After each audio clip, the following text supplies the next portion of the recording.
Welcome now in the revision class, chapter 5 heat. आज के topic में हम लोग क्विक रिवीजन करेंगे हीट चैप्टर का। खास की पॉइंट्स को मेंशन करूंगा और आगे बढ़ते रहेंगे। और हम लोग डिस्कस करने वाले हैं डीएवी की क्लास 7 की चैप्टर 5 साइंस बुक। चलिए स्टार्ट करते हैं। तो सबसे पहले अगर मैं बात करूँ, हीट एक फॉर्म ऑफ एनर्जी है। हीट और टेम्परेचर में फ़र्क इतना है कि टेम्परेचर का डेफिनेशन है degree of hotness and coldness. कितना कोई चीज़ गर्म है या कितना ठंडा है, ये बात टेम्परेचर बताता है। हीट जबकि एक फॉर्म ऑफ एनर्जी है। ठीक है, आगे बढ़ते हैं। हीट की कुछ खास कैरेक्टरिस्टिक्स प्रॉपर्टी है कि हीट एक फॉर्म ऑफ एनर्जी है, ये बात आपको याद रखिएगा। हीट जो है दैट इज ट्रांसफर, एक बॉडी से दूसरे बॉडी में जाएगा, लेकिन हाई टू लो, यानी हाई टेम्परेचर वाले बॉडी से लोअर टेम्परेचर वाले बॉडी में ट्रांसफ़र होगा। ठीक है, ये आपको यहाँ पे सेकेंड कैरेक्टरिस्टिक्स में दिया हुआ है। बस ये की पॉइंट है, याद रखिएगा। हीट एनर्जी है, ये प्रूव करने के लिए ये है कि ढक्कन लगा हुआ कोई बर्तन नीचे गर्म करते हैं तो वो हिलने लगता है, हट जाता है। और फिर की पॉइंट इसमें तो कुछ खास नहीं है। Temperature on the other hand is a indicator, ये सब जनरल बातें हैं, इसमें कुछ खास नहीं है। हाँ, यहाँ से आती है काम की बातें। तो काम की बातें हैं कि हीट से क्या क्या इफ़ेक्ट हो सकता है, हीट का इफ़ेक्ट क्या क्या है।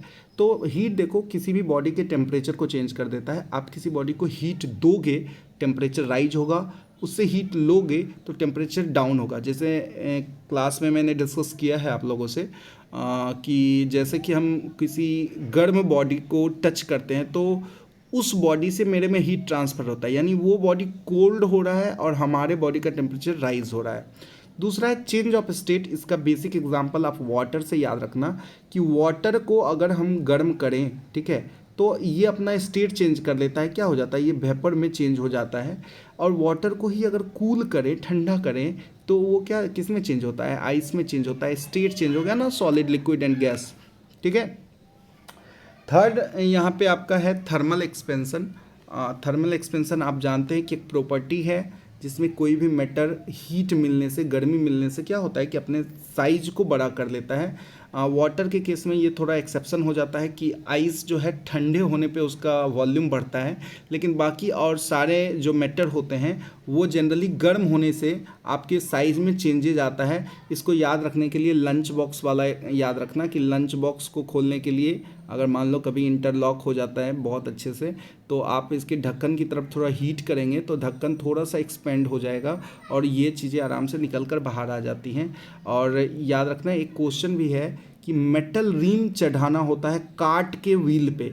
पहले के समय जो पहिए होते थे ना, पहिए वो लकड़ी के होते थे और लकड़ी के ऊपर एक आयरन का रिम चढ़ाना होता था। अब इसको बड़ा रखेंगे तो वो निकल जाएगा बार बार, छोटा रखेंगे तो उसमें फिट नहीं होगा, तो इसलिए उस साइज के ही लेते थे जिस साइज का रिम है। तो इससे क्या होता है कि जैसे थोड़ा हीट करते थे तो थोड़ा ये अपना साइज चेंज करता था और तुरंत उसको लकड़ी के ऊपर चढ़ा देते थे और फिर उसे ठंडा करते थे तो वो होल्ड कर लेता था, जकड़ लेता था वो आपके लकड़ी के व्हील को, जिससे चीज़ें आसानी से ग्रिप उसे मिल जाती थी। अब कुछ केमिकल चेंजेस भी हैं जो होते हैं कि बहुत सारे केमिकल रिएक्शन में आप हीट करके, आप जानते हैं कि केमिकल रिएक्शन करते हैं, आप ये चैप्टर केमिस्ट्री वाले टॉपिक में भी डिस्कस कर चुके हैं। अब इससे क्वेश्चन होता है कि वाटर जो होता है सबसे अपने डेंसेस्ट फॉर्म में, यानी सबसे गाढ़े फॉर्म में होता है 4 डिग्री सी में। मतलब उस समय वाटर का टेम्परेचर जो होता है 4 डिग्री सी में वो स्टेट चेंज करने वाला होता है। ठीक है, cold water 4 degree no expand on cooling, ये 4 डिग्री सी के बाद अपने आप को एक्सपेंड करता है, थोड़ा सा इसका साइज बदल जाता है। ये आप इंटरेस्टिंग फैक्ट है, आपको मैंने बताया कि वाटर यहाँ पे थोड़ा एक्सेप्शन की तरह। अब थर्मामीटर आप याद रखते हो, थर्मामीटर एक ऐसा डिवाइस जिससे टेम्परेचर मेजर करते हो आप। जनरली आपके क्या होते हैं, अलग अलग 2 तरह के होते हैं। एक आपका क्लिनिकल थर्मामीटर जो घर में यूज़ करते हो, देखो ये वाला, ठीक है। और दूसरा हमारा क्या होता है लेबोरेटरी। क्लिनिकल थर्मामीटर में इंपॉर्टेंट याद रखना 35 degree C to 42 degree C इसका क्या है आपका रेंज है, रेंज इंपॉर्टेंट होता है इसमें। क्लिनिकल थर्मामीटर में खास चीज़ एक होती है, यहाँ पे कॉन्स्ट्रिक्शन प्रेजेंट होता है, आपको पता ही है, इसके बारे में मैंने पहले भी आपको बताया है कि यही है जो लेबोरेटरी थर्मामीटर से अलग करता है इसे। फिर यहाँ पे दो टेम्परेचर मेजर करने के कुछ यूनिट होते हैं, फ़ारेनहाइट, सेल्सियस और एक और होता है केल्विन। इससे रिलेटेड एक फॉर्मूला भी है जो अभी तो इम्पोर्टेंट नहीं है, लेकिन फिर भी एक राउंड देख लेना कि इनसे चेंज कैसे करते हैं, degree C two degree F आप इसमें सुटपुट करके निकाल सकते हो, ठीक है। और उसके बाद आगे बढ़ते हैं, जो आपका लेबोरेटरी थर्मामीटर है उसका रेंज -10 to 110 डिग्री C होता है, ठीक है। लेबोरेटरी थर्मामीटर का रेंज कितना होता है? -10 to 100 डिग्री C। और इसमें कॉन्स्ट्रिक्शन प्रेजेंट नहीं होता है, इसको बाहर से आप आराम से देख सकते हो। डॉक्टर्स थर्मामीटर ये आपको दिया है, जिसको क्लिनिकल थर्मामीटर भी कहते हैं, रेंज दिया है, कॉन्स्ट्रिक्शन दिया है, इसको किंक भी कहते हैं, बेंड भी कहते हैं, बहुत सारे नाम से आप इसको जानते हैं, ठीक है।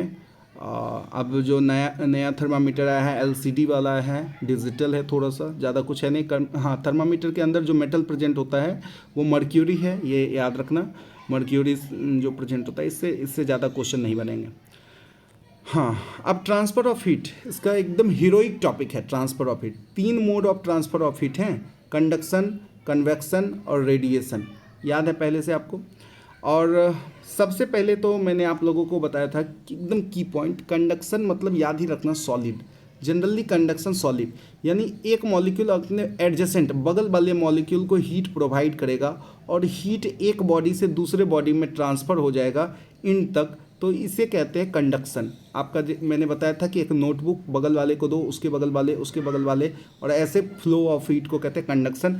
ज़्यादातर ये मेटल में आपको देखने को मिलता है और सॉलिड पार्टिकल में ज़्यादा देखने को मिलता है, ठीक है। देखो एक्सपेरिमेंट करके बताया गया कि यहाँ पे इसको हीट किया गया कैंडल से, और लेकिन यहाँ तक का जो आयरन पिन था जो मोम से वैक्स से जुड़ा हुआ था वो गिरना शुरू हो गया, यानी ये कंडक्शन का एग्जाम्पल है। फिर गुड कंडक्टर और बैड कंडक्टर भी होते हैं, जैसे वुड वगैरह क्या है, बैड कंडक्टर है, वो जल्दी गर्म नहीं होता है। और दोनों के फ़ायदे हैं। गुड कंडक्टर होने के फ़ायदे हैं कि आप उससे खाना वाना बना सकते हो, यूटेंसिल वगैरह जो है गुड कंडक्टर है। बैड कंडक्टर के फ़ायदे हैं, यही यूटेंसिल का हैंडल है जो तुम पकड़ते हो, यूज करते हो, तो वो तुम्हारा क्या है, बैड कंडक्टर का एग्जाम्पल है। लेकिन इससे फ़ायदा है कि वो तुम्हें बर्निंग इफेक्ट प्रोड्यूस नहीं करता। अब यहाँ पे कुछ चीज़ें दी हैं, आप पढ़िए कि जैसे कुछ चीज़ें मैं बता दूं। यूटेंसिल की बात तो हो ही गई है, टी केटल में हैंडल्स जो होते हैं हो ही गई है। ब्रिक्स जो होते हैं, मड या ब्रिक्स से हाउस बनते हैं, जिससे क्या है, अगर मेटल का घर बना लोगे तो अंदर पकौड़े बन जाओगे सब, ठीक है। कहने का मतलब बहुत हीट वहाँ प्रोड्यूस होगा। ये एक एज ए इंसुलेटर या बैड कंडक्टर का काम करता है। एयर भी आप जानते हैं बैड कंडक्टर है, इसलिए ब्लैंकेट वगैरह जो होती है, अगर 2 लेयर वाली ब्लैंकेट है तो वो ज़्यादा गर्म होगी, ना कि एक मोटा सा ब्लैंकेट। क्या होता है कि लेयर होने की वजह से उसके बीच में हीट आपके एयर के पार्टिकल आके जमा हो जाते हैं, जिससे क्या होता है कि वो भी एक तरह का इंसुलेटर का काम करता है और हीट को अंदर बाहर नहीं आने देता है। आइस बॉक्स का जो वॉल होता है डबल वॉल्ड होता है। एक और तुम लोग बोतल भी यूज करते हो, थर्मोकॉट का बोतल, मिल्टन वगैरह का, उसमें भी अंदर वॉल होता है लेयर का, ठीक है। उसमें आपका क्या होता है कि अंदर जो पानी रहती है, गर्म है तो गर्म, ठंडा है तो ठंडा रहती है। इसके बीच का लेयर वैक्यूम रहता है। ये सारी चीज़ें हम लोग डिस्कस कर चुके हैं। उसके बाद आते हैं कन्वेक्शन। कन्वेक्शन जनरली आप याद रखना, जहाँ भी गैस की बात हो या लिक्विड की बात हो, सबसे पहले मन में ख्याल लाना कन्वेक्शन का, ठीक है। इसमें जनरली कोई भी चीज़ गर्म होने के बाद ऊपर की तरफ बढ़ेगा, ठीक है। यानी मैंने इसको एक क्लास में बताया था कि इसमें एक तरीका है कि कोई भी नोटबुक पास करना था तो मैंने सामने एक स्टूडेंट को नोटबुक दिया और वो नोटबुक लेके डायरेक्ट लास्ट बेंच के स्टूडेंट को नोटबुक जाके पहुंचाया। मीन्स जब चीज़ों को हम गर्म कर रहे हैं, ठीक है, तो इससे क्या है कि यहाँ की चीज़ें जैसे ही गर्म हो रही है वो ऑटोमेटिक ऊपर चली गई और ठंडी चीज़ें ऑटोमेटिक यहाँ आ गई, फिर ये गर्म होकर ऊपर चली गई, फिर ऐसे आ गई। तो इस तरह का जो ट्रांसफ़र ऑफ हीट है ये कन्वेक्शन का एग्जांपल है, जो जनरली लिक्विड और गैस में होता है। अब इस चीज़ को प्रूव करने के लिए यहाँ पे एक पोटासियम परमैंगनेट यूज़ किया गया है। ये कुछ खास बड़ा केमिकल वेमिकल कुछ नहीं है, बस ये सोचो ना कलर है जिससे तुम्हें ये दिखे। अगर ट्रांसपेरेंट सा कोई लिक्विड यूज करते तो कोई फ़ायदा नहीं होता। तो एक कलर वाला सॉल्ट है, यानी कलर उसका थोड़ा सा आपका यहाँ पे पर्पल दिखेगा, इसीलिए आपको ये लिया गया। अब कुछ डेली लाइफ एग्जांपल, मैंने एक एक्सपेरिमेंट बताया था कि एक बॉक्स लेना, उसमें 2 होल कर लेना, यहाँ पे ना एक कैंडल जला लेना इसके ऊपर, और नॉर्मल सी बात है यहाँ का एयर गर्म होगा तो इधर से ये बाहर निकलेगा गर्म हवा, और यहाँ पे तुम ना एक अगरबत्ती, जिसे फ्लोरोसेंट कैंडल कहते हैं, जलाना, देखना धुआं उसका नॉर्मल ऊपर जाता है। जैसे ही अंदर तुम कैंडल जलाओगे ये धुआं इस तरह आने लगेगा। क्यों आया? क्योंकि ऑटोमेटिक है, यहाँ हवा का प्रेशर कम हुआ तो इस एरिया में ये आना शुरू हो गया, और यहाँ से प्रेशर ज़्यादा हुआ तो यहाँ से हवा निकलना शुरू हो गया। मीन्स कहने गर्म हवा ऊपर जाना चाहती है जनरली। इसी कंसेप्ट पे बेस है हॉट एयर बैलून। और दूसरा जो डेली लाइफ के एग्जांपल हैं, बारिश, क्लाउड वगैरह, और ये सी ब्रीज, लैंड ब्रीज, सब बेस्ड हैं आपके किस कंसेप्ट पे? कन्वेक्शन के कंसेप्ट पे। ठीक है, ग्लोबल विंड पैटर्न आपको कुछ दिखाया गया है कि किस एरिया में कैसी हवा चलती है, आपको यहाँ पे दिखाया गया है। ये उतना इंपॉर्टेंट नहीं है, लेकिन एक क्विक व्यू ले लेना है। ठीक है, बता चुके हैं आप लोगों को। देखो एक बार देख ही लेते हैं इसको भी। चलिए, तो देखो ये हॉट, मतलब तुम्हें पता है कि ये इक्वेटर का रीजन है ये वाला, और इक्वेटर की इस पूरे रीजन में ना बहुत गर्मी होती है। ठीक है, हमारे इंडिया का भी कुछ पोर्शन यहाँ पे ट्रॉपिक ऑफ कैंसर का इसके करीब आता है, जिसकी वजह से ये साउथ रीजन में गर्मी ज़्यादा होती है। तो इस रीजन में गर्मी होती है बहुत ज़्यादा, इसलिए यहाँ पे तुरंत जैसे ही हीट आता है तो हमारा एयर ऊपर चला जाता है, और इसको फिल करने के लिए एयर कोल्ड जोन से आती है। और यहाँ पे ग्लोबल एयर पैटर्न है, हवा जो बहती है, मूविंग एयर, वो इसीलिए हो पाती है क्योंकि अलग अलग एरिया का अलग अलग टेम्परेचर होता है। ठीक है, अब सी ब्रिज और लैंड ब्रिज, ये तो कहानी आपकी पहले से चल चुकी है। सी ब्रिज और लैंड ब्रिज है क्या, कौन दिन में कौन रात में, ये हमेशा याद रखना।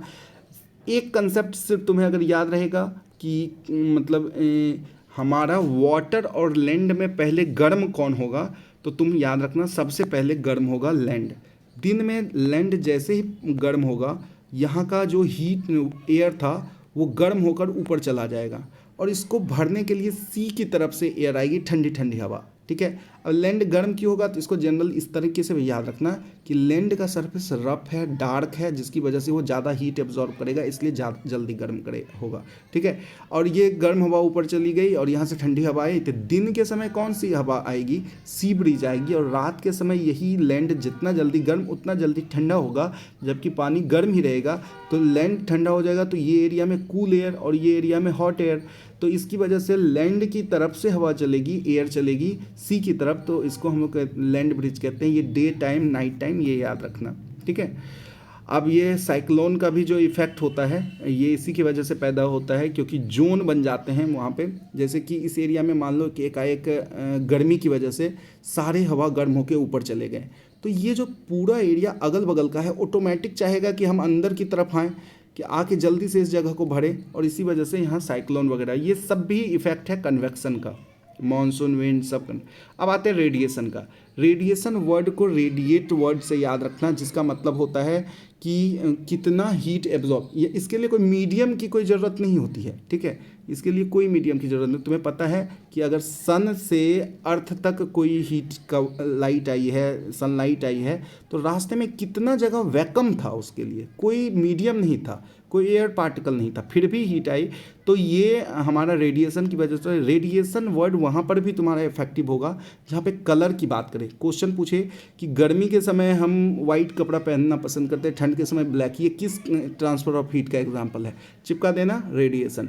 ठीक है, रेडिएशन के लिए आप देखो एक जनरल सी चीज़ एक्सपेरिमेंट यूज़ किया गया है। 2 थर्मामीटर लिया गया है, और एक थर्मामीटर में वाइट कलर का कुछ एक कपड़े वगैरह को यूज किया गया है, एक में डार्क कलर का। दोनों को सेम डिस्टेंस में रखा गया है कैंडल से। डार्क वाला का टेम्परेचर सेम टाइम में ज़्यादा हो जाएगा, जबकि वाइट वाला का कम होगा। क्यों? कि वाइट कलर जो होते हैं अपने से हीट को रिफ्लेक्ट करते हैं, बहुत ज़्यादा, बहुत देर में मतलब वो हीट एब्जॉर्ब करते हैं, जबकि डार्क कलर जितना जल्दी हीट एब्जॉर्ब करेंगे उतना जल्दी हीट रिलीज भी करते हैं, इसलिए वो गुड रेडिएटर माने जाते हैं। अब इसका कुछ यूज भी है कि कोई खाना बनाने के बर्तन का जो बॉटम है वो ब्लैक रखा जाता है, वाइट और लाइट कलर का कपड़ा प्रीफर किया जाता है गर्मी में। टी कप के साइनी ब्राइट कलर के यूज किए जाते हैं, क्योंकि थोड़ा चाय वगैरह गर्म पीने में अच्छा रहता है। फायर ब्रिगेड के मैन जो होते हैं वो ब्रास के, साइनी ब्रास के कैप यूज करते हैं, कोई जल्दी गर्म ना हो। ठीक है, तो ये सारी चीज़ें हैं। और हाउस जनरली लाइट कलर से आउटर वॉल किया जाता है, घर का बाहरी हिस्सा लाइट कलर से।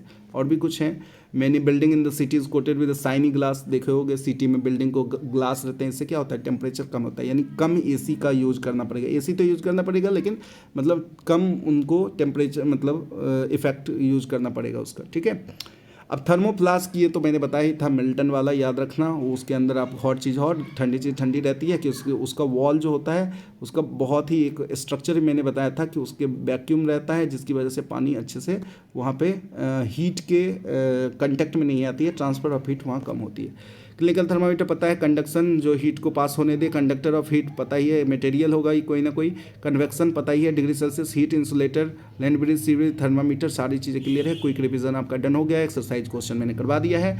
मिले अगले वीडियो में, रिवीजन करते रहिए अच्छे से। Thank you.